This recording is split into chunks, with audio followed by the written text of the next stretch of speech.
Hello guys, how are we all doing? Welcome back to yet another video. Now today is a big one. We're doing my final National League table prediction. There's less than 10 games to go for most teams in the National League. It's all hotting up down the bottom and at the top of the league. So I thought I would do a final table prediction. Just before we get into this, do drop a like, do subscribe. I want to see your predictions down below. Let me know what you think down below. And let's get into this, starting at the bottom, working our way up. So then starting down the bottom of the league, just a reminder for those of you guys that aren't aware, there is only 23 teams in the National League this year. Bottom of the 23, I've gone for Dover Athletic, and this is no surprise. Anyone that's going to predict this would put Dover bottom. Do you know what? They showed incredible character at Wrexham the other day to score 5 goals, but obviously showed the weaknesses of conceding 6 goals. The stats for them is they've won 1 game all season, and they're still in negative points. They're on -4. The writing's on the wall, they're already relegated. I just hope they can have a good bounce back next season. I do feel for the Dover fans, and maybe this season, if they can try and end on positive points, that would still be something. Just above them, I'm going for Weymouth to get relegated. Now, Weymouth is a surprising one for me because I got to see them at the start of the season when they played Solihull Moors, and they were brilliant. They scored 4 goals, won that game 4-3. They started the season okay, but looking at their last few games, they've lost 5 on the bounce. They're 9 points adrift, and I just don't see how Weymouth are going to turn this around with less than 10 games to go. So they are going down. And I've also gone for Kings Lynn. Now, Kings Lynn, they've won 2 of their last 3. So there is a little progression there, but they're still 7 points adrift, and they have played a game more than the team just above them. So despite that improvement, I don't see them bridging the gap with games running out. That's the important thing. Games are running out. So they'd have to be very good for this last few games. Don't get me wrong, they've made it possible, and it'd be exciting for everyone if they can win a couple more, but I still think the writing's on the wall for Kings Lynn. Staying up then, I've got Aldershot, and this is a weird one because they're actually winless in 8, but I still think that gap they've got with 10 games to go, they should be able to crawl over the line. Very bad end to the season for Aldershot. They can count themselves a bit lucky that we've got 3 teams that we don't think are going to catch them, but a disastrous end to the season. For their sake, let's hope they improve next season. And then also staying up, I've gone for Eastleigh. Now, they have lost their last 4 games. They are drawing blanks quite a lot. They've only scored in 3 of their last 10 games. So you can see down the bottom end of this table, there's a lot of teams struggling for any kind of results. So not great for Eastleigh, but just staying up is something, and they can go again in the National League next year. Now, next up is the stretch of teams that leads us up to mid-table. I've got Maidenhead United. Now, Maidenhead have lost 4 of their last 5. Josh Kelly, though, looks like a decent player. I've been reading up on the stats and the numbers before I did this. He scored 14 goals for them this season. So no matter where you are in any division, if you've got someone who's going to get nearly 20 goals a season, that's an encouraging sign. At least you've got goals in that team. So I do think they'll stay up, but a bit of a weird season. I still think that's okay for them though, isn't it, staying up. Wealdstone are next. 1 clean sheet in their last 10 games. Now, don't get me wrong, Wealdstone are actually quite decent, but they're very inconsistent. On their day, I think people will say, oh, they're actually a decent team. They pluck out decent results, but not really stringing too many wins and draws together. It's all a bit win, loss, draw, and like I say, not many clean sheets in there as well. Just above them, I've got Woking.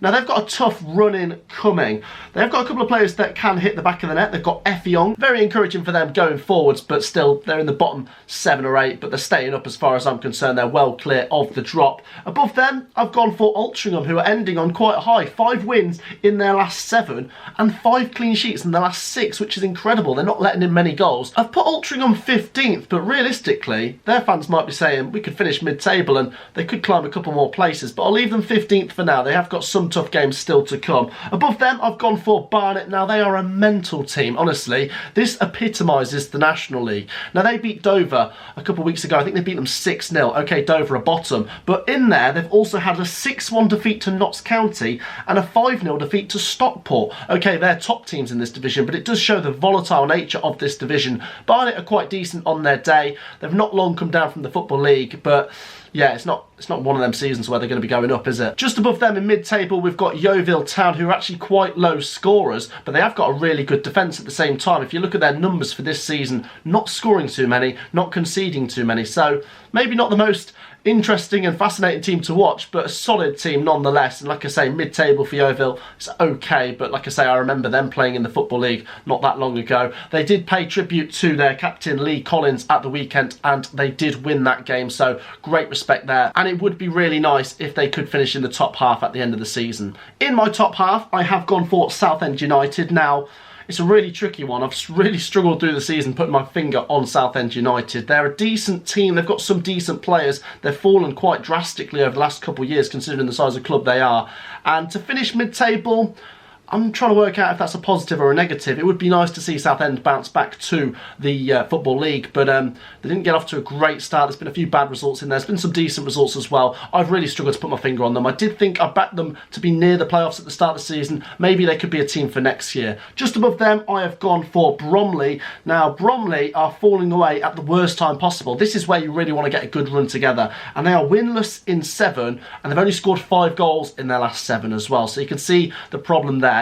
Getting goals, isn't it? And I just don't see how they're going to turn this around and get into the playoffs. They are actually only 5 points adrift of the top 7, but there's other teams that are just being a bit more consistent at the moment. Next up, a club I quite like, Dagenham and Redbridge in 10th place. Now, Dagenham and Redbridge have won 4 and lost 3 of their last 7, so it's kind of top half form, but it just needs to be a couple more wins or less defeats to break into that top 7. They are within touching distance at the time of recording this, only 4 points adrift, and they have got a favourable run in, so I'm going to keep an eye on Dagenham and Redbridge. It'd be nice to see them bounce back to the Football League. Just above them, I'm going for Torquay United, a club I quite like. I did watch them last season in the playoffs. What an exciting team, and obviously this season hasn't quite lived up to last season, but they're ending this season quite well. They have got good momentum at the moment. They've won 3 of their last 4. They've scored 10 goals in their last 4, and they've got 4 clean sheets in their last 7 games. So it's all quite positive for Torquay United. I wonder if they've left this run just a bit too late. Looking 6 points adrift,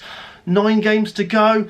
I think they could do it, but they'd have to be very, very good. And like I say, it'd be a great achievement if Torquay could just break into that top 7. I'm keeping an eye on them. They're not out of it. And then just above them, I've got Grimsby Town. Now, this is going to divide some fans because that battle for 6th and 7th is between so many teams. And Grimsby could make it. They're a team that's not long come down to the National League. They have played 3 games more than Boreham Wood, though. They probably need 5 wins in that last 9 to do it. It really depends on how the other teams perform. If everyone does really well, Grimsby will have to do really well. If everyone falls away or there's a team that slips up, then Grimsby could just get in there. I think Grimsby could be the team to just nick 7th place, but I'm going to put them 8th. Based on the fact they've played more games. So then, on to my top 7. We'll start with 7th place, which is Boreham Wood. Now, this is really tricky. Choosing between Boreham Wood or Grimsby for 7th place is depending on what's more important, form or quite a few games in hand, because Grimsby have better form than Boreham Wood, but Boreham Wood do have games in hand, and they have shown they can be good through the season. They've got 3 games in hand, and they've got to bridge 1 point with those games in hand, and games are running out. I wonder if Boreham Wood can just sneak in there. I think they will. 3 games in hand, but they are winless in 5 is what I've written down here. Scored 1 in the last 4 games. The best defence in the league, though, which is something worth looking at. I know I'm saying they're not massive scorers, but if they could just grind out clean sheets, so even in the games they don't win, they still pick up 0-0 draws. Their big games are still coming. They've still got to play teams in and around there, so will be an interesting season to see if Boreham Wood can sneak in there in the last few games. Above them, I've gone for Solihull Moors, my local National League team. 11 unbeaten. This is brilliant. Solihull Moors are becoming a bit of a playoff regular. Solihull have been in the playoffs in quite a few of the recent seasons, and it would be great to see Solihull do it again. Solihull are really competing with some big clubs this season, and there's a lot of big clubs at the top end of the table, and yeah, grinding out some really big wins. It's interesting to see who they could get when it comes to the playoff quarterfinals and semi-finals. Next up, Notts County in 5th place, and they've got lots of goals in their team. They've got Kyle Wootton on 16 goals, Rodriguez is on 12 goals, and Roberts is on 11 goals. When you've you've got 3 players all over 10 goals, that's very encouraging for a team like Notts County. And when you see how many top teams are battling for promotion this season, credit goes to Notts County, because it is one thing being a big club, another thing living up to those expectations. And I do have a feeling Notts County will finish in that top 7. They're getting great crowds, by the way, 10,000 at the weekend. Honestly, in no other country in the world would you get crowds of 10,000 at the 5th tier of English football. Incredible. And it'd be great to see Notts County battling it out in the playoffs again. Just above them, I'm going for Chesterfield. Chesterfield, I think, do have a strong chance of going up this season. They obviously went out to Notts County in the playoffs last year, and they've only won 1 in their last 5, but they've got the top scorer in the league, Chishimanga, who's on 25 goals, which is absolutely incredible. I think it'd be decent to see the Spyrights back in the Football League. There's so many big clubs here. They can't all go up though, can they? Let me know your thoughts on Chesterfield down below. In 3rd place, I'm going for Halifax, just to sneak into that top 3 and go through to the playoff semi-finals.